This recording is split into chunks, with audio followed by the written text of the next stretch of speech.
Hello दोस्तों, welcome to finance with Rishabh. आज हम आ गए हैं एक और नए मीम कॉइन के साथ।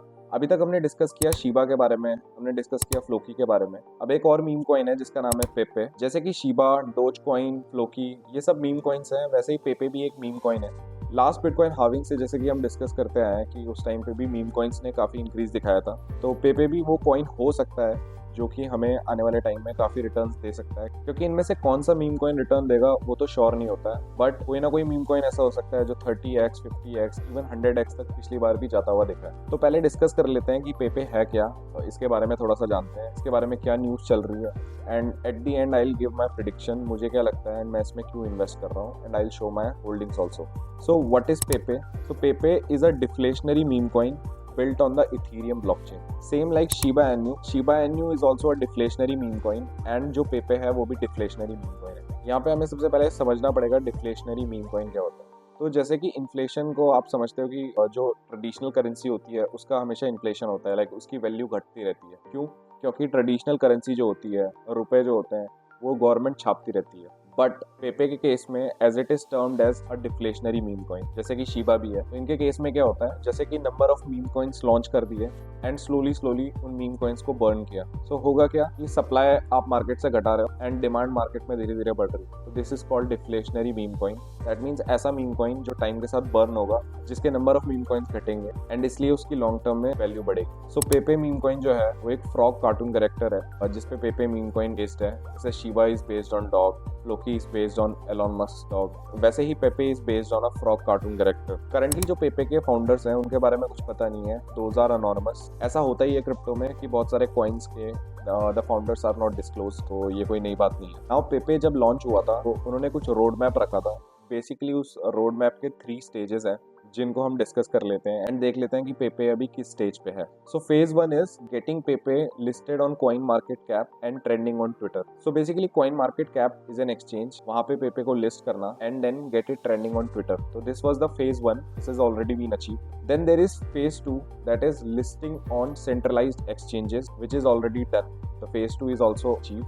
And then there is phase 3, which includes listing on Tier 1 exchange listing. Tier 1 exchange listing होती है बेसिकली ऐसे exchanges जहाँ पे लिक्विडिटी बहुत हाई होती है। That means number of users बहुत ज़्यादा है, ट्रेडिंग इन्वेस्टिंग बहुत ज़्यादा चल रही है, उनको बोलते हैं Tier 1 exchange listing। तो बेसिकली जहाँ पे लिक्विडिटी ज़्यादा हो, सपोज मैं कोई कॉइन खरीद रहा हूँ, मैं पेपे खरीद रहा हूँ एंड वहाँ पे पेपे के सेलर्स ही नहीं है, या फिर मैं पेपे बेचना चाह रहा हूँ बट वहाँ पे उतने बायर्स ही नहीं है। तो अगर मेरे को सेलर एंड बायर दोनों को मैच कराना होगा तो आई नीड अ प्लेटफॉर्म जहाँ पे लिक्विडिटी हाई हो। तो जहाँ पे बेचना एंड खरीदना आसान होता है उसको बोलते हैं Tier 1 एक्सचेंज लिस्टिंग। सो जैसे कि हमने डिस्कस किया, third phase was Tier 1 exchange listing. यहीं पे हम आ जाते हैं कि न्यूज़ क्या है। तो पेपे के बारे में न्यूज़ ये है कि इसने अपना थर्ड फेज भी अचीव कर लिया है। That means now it is listed on Tier 1 exchange listing. So क्या पेपे सब में लिस्ट हो गया है? ऐसा नहीं है, इसको हम डिस्कस कर लेते हैं कि कहाँ कहाँ पे पेपे अभी लिस्ट हुआ है। सो करंट न्यूज़ इज कि पेपे को कॉइनबेस ने लिस्ट कर लिया है। Now Coinbase is also a Tier 1 exchange listing. That means Coinbase भी एक ऐसा एक्सचेंज है जहाँ पे लिक्विडिटी हाई है। सो अभी कुछ दिनों पहले की बात है कि पेपे कॉइनबेस पे लिस्ट हो गया एंड उसके बाद से हमें पेपे के प्राइस में काफ़ी जंप देखने को मिली। सो आप जैसे कि देख पा रहे होंगे जो प्राइस है वो 0.5 से 0.7, मतलब जीरोस आप लगा लो आगे, उतना चले गया।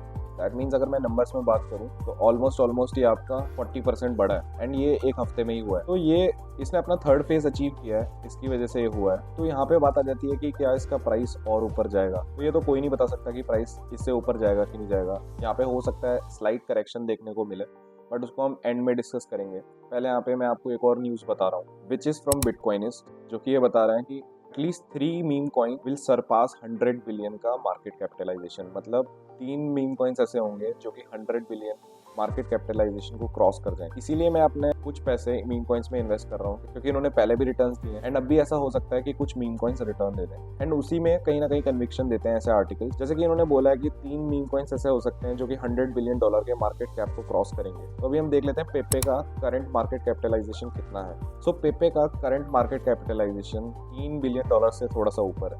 दैट मीन्स अगर हम 100 बिलियन देखें तो ये अभी 33x होना है। मतलब अगर हम सपोज करके चले, आई एम नॉट सेइंग कि ये 100 बिलियन होगा या कितना होगा, बट अगर हम सपोज करके चले, उतना भी नहीं तो एटलीस्ट 30 बिलियन भी होता है तो भी ये 10x का हो सकता है। तो अब मैं आपको बताता हूँ कि मैं इसके लिए क्या प्रेडिक्ट कर रहा हूँ। तो मुझे लगता है कि अभी इसमें इन्वेस्ट करना सही नहीं रहेगा। मैंने इसमें जस्ट पैसे डाले हैं, I like to play risk. हो सकता है कि मेरे पैसे डाउन भी चले जाए, मैंने कुछ टाइम पहले ही डाले हैं, ज़्यादा अब तो नहीं आए। बट मैं इसमें ये सोच रहा हूँ कि अगर ये और डाउन जाएगा तो मैं इसको बाय कर सकता हूँ। एंड मैं इसमें ज़्यादा पैसे नहीं लगाऊंगा अपने, अराउंड 10K 5K तक लगाऊंगा। 10K तो मैंने ऑलरेडी लगा दिया, आपको स्क्रीनशॉट आ जाएगा। तो यहाँ पे मेरा प्लान ये है कि मैं डिफरेंट मीम कॉइन्स को पकड़ूँ, उनमें कुछ इन्वेस्ट करूँ like 5-10K, and then I wait 6 से 9 महीने या फिर 1 साल कि अगर उनमें से एक या दो भी मेरे को 20x 30x दे पाएंगे, एंड बाकी के मेरे कितने भी मेरे को नेगेटिव रिटर्न्स भी दे दें, तो भी मेरा जो कॉन्सेप्ट है वो फुलफिल हो जाएगा। I will be able to make those returns जो कि मैं और इंस्ट्रूमेंट से नहीं बना पाऊंगा। That's what crypto is.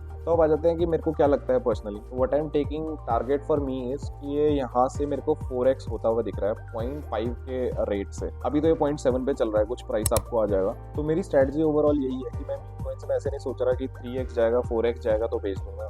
मैं करता क्या हूँ, जैसे मैंने पैसे डाल दिए, उसके बाद मेरा पैसा माना 4x 5x हो गया, तो मैं उसमें से अपनी कैपिटल निकाल लेता हूँ, एंड देन जो बाकी रिमेनिंग पैसा है उसको मैं डाले रखता हूँ। जैसे सपोज मैंने 5,000 रुपये लगाए एंड 5,000 के 10,000 हो गए, तो मैं उसमें से 5,000 निकाल लूंगा एंड 5,000 मैं रखूंगा उसमें, and it will remain invested. ऐसे में क्या होता है कि मैं लॉन्ग रन में भी उसमें टिका रहता हूँ, एज वेल एज अगर कोई पोटेंशियल ग्रोथ और है तो वो भी मुझे देखने को मिल सकती है बाद में, जो कि मैं अगर सारे बेच देता तो मुझे नहीं मिलती। ऐसे ही और इन्फॉर्मेशन के लिए सब्सक्राइब टू दिस चैनल।